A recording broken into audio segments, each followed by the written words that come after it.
ഞാൻ ഒരുപാട് ഈ ഗെറ്റ് ടുഗദറുകൾ, അതായത് ഈ കുടുംബസംഗമങ്ങൾ, സ്കൂളിൻ്റെ കൂടിച്ചേരലുകൾ, അങ്ങനെയുള്ള ഒരുപാട് കോളേജ് തലത്തിലുള്ള പരിപാടികൾ, അങ്ങനെയുള്ള ഒരുപാട് ഫംഗ്ഷനുകളിൽ പങ്കെടുക്കാറുണ്ട്. ഒരു മാസത്തിൽ തന്നെ ഇത്തരത്തിലുള്ള പല സ്കൂളുകളിലേക്കും കോളേജുകളിലേക്കും അവരുടെ കൂടിച്ചേരലിലേക്ക് അതിഥിയായിട്ടൊക്കെ പോകാറുണ്ട്.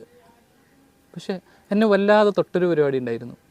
കഴിഞ്ഞ ദിവസം ഈ പട്ല ഗവൺമെൻറ് ഹയർ സെക്കൻഡറി സ്കൂളിൽ നിന്ന് 92, 93 കാലഘട്ടത്തിൽ പഠിച്ചിറങ്ങിയ വിദ്യാർത്ഥികൾ സംഘടിപ്പിച്ചൊരു പരിപാടി ഉണ്ടായിരുന്നു. അതിൽ ഗസ്റ്റായിട്ടാണ് ഞാൻ പോയത്.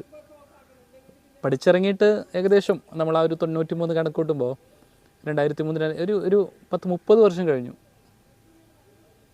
മനസ്സിലായില്ലേ? പക്ഷേ അതിലെൻ്റെ തൊട്ട വിഷയം, നമ്മളിങ്ങനെ പരിപാടി ഒരുപാട് കാണാറുണ്ട്, ഒത്തിരി പരിപാടി ഉണ്ടാവാറുണ്ട്. ഈ വർഷം കഴിഞ്ഞിട്ടും അവർ കൂടുന്നു എന്നുള്ളതല്ല, അവർ ചെയ്യുന്ന ചില നന്മയുണ്ട്. എന്താണെന്നറിയാം? അവരുടെ കൂടെ പഠിച്ചാരെങ്കിലും ബുദ്ധിമുട്ടുന്നുണ്ടെങ്കിൽ, കഷ്ടപ്പെടുന്നുണ്ടെങ്കിൽ അവരാരും അറിയാതെ ചേർത്ത് നിർത്തുന്നു എന്നുള്ളതാണ്. അത്തരത്തിലുള്ള ഒരുപാട് നന്മകളുടെ കഥകൾ അവരവിടെ പറഞ്ഞപ്പോൾ ഉള്ളിങ്ങനെ നിറഞ്ഞുപോയി.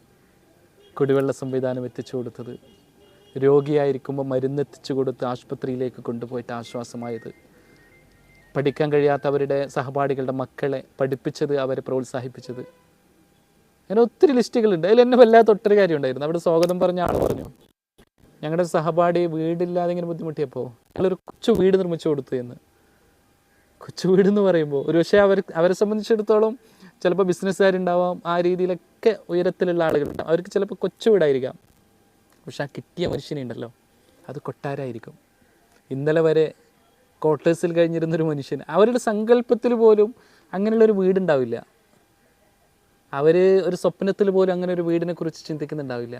അപ്പോഴാണ് ഞങ്ങളുണ്ട് കൂടെ എന്ന് പറഞ്ഞിട്ട് സഹപാഠികൾ പോയിട്ട് വീട് നിർമ്മിച്ചിട്ട് താക്കോല് കൊടുത്തിട്ട് ഇങ്ങനെ മടങ്ങുന്നത്.